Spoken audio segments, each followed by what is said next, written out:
Aš esu Ernestas Juodviršis, ūkininkauju Panevėžio rajone. Mano ūkis yra augalininkystės ūkis.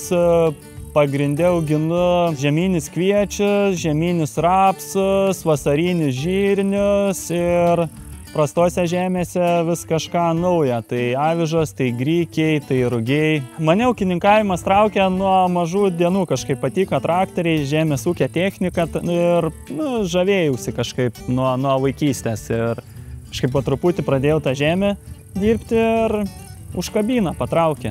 Ir susikūrė ūkį. Savo ūkį įkūriau oficialiai 20 metais, tai jau dirbu 15 metų.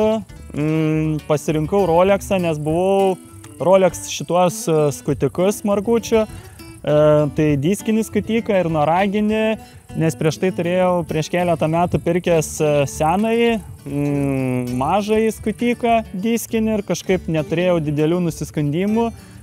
Patiko ir detalės vietoje ir kažkaip nekeičiu kelio krypties. Rolex'o skutikus pasirinkau pirmiausia dėl jų siūlomas geros kainos. Numeris 1, kainos ir kokybės santykis.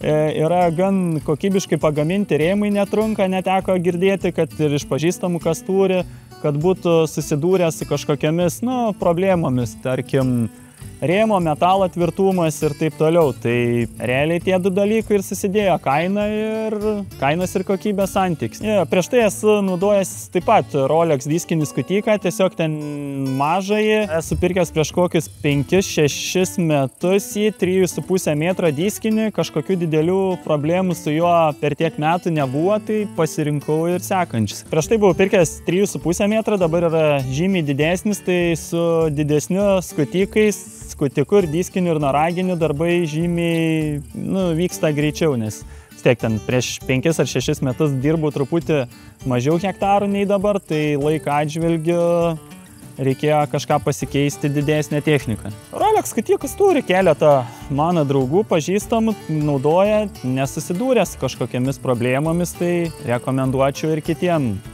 Ir pats naudoju ir kitiem.